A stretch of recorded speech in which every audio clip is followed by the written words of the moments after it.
拉姆納拉揚拉姆。正如大家所知道的，所有的星座和星辰都是在天空中形成的。天空中有許多比太陽還要巨大的天體。在宇宙誕生之初，它小得像一個原子，但隨着時間的推移，宇宙逐漸膨脹，變得浩瀚無邊。就像一棵榕樹最終長得巨大無比，而它的種子卻極其微小。當那顆小小的種子被種下時，它會慢慢成長，最終變成一棵龐大的榕樹。同樣，天空中所有的星星和星座起初也小得如同那顆種子。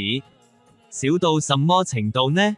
甚至連科學家的儀器也無法探測到它們。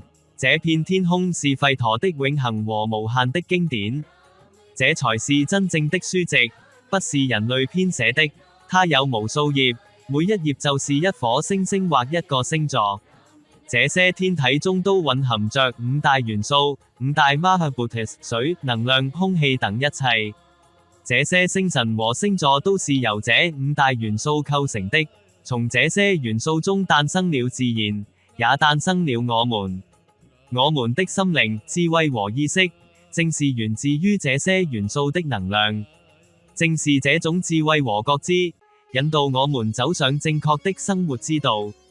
它在我們偏離正道時會不斷提醒我們。我們的頭腦與智慧不僅幫助我們分辨是非善惡，也助力我們全面成長。自然遵循一種法則，一種有序的體系。這個體系將萬物緊密聯繫在一起。宇宙中的所有天體都維持着彼此間的完美平衡，它們之間從未有過衝突，因為它們都依照同一個法則運作。在天空中，沒有歧視，也沒有仇恨的情緒。那麼為什麼地球上的人類之間卻存在衝突、嫉妒與仇恨呢？為什麼人類以宗教、種姓等名義製造歧視？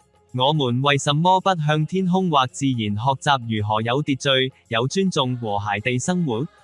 人生必須按一定的規律來生活，這是一門我們必須學習的課程。我們所擁有的一切，都來自天空，來自宇宙，來自自然。它們是至高無上的，沒有什麼能比它們更偉大。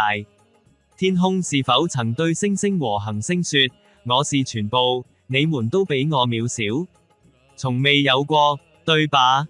那為何人類這個同樣由自然創造的存在，卻創造出如此傲慢的環境？人類為什麼會說我就是一切？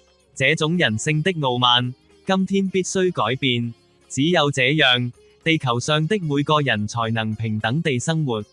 沒有人應該歧視或嫉妒他人。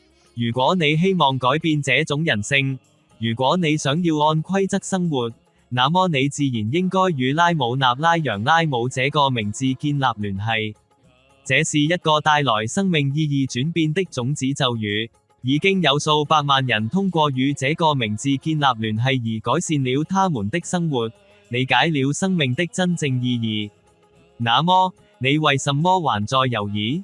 只要你有時間，就念誦拉姆納拉揚拉姆。漸漸地，這個名字將自然地與你的呼吸同步，融入你身體的每一個細胞之中。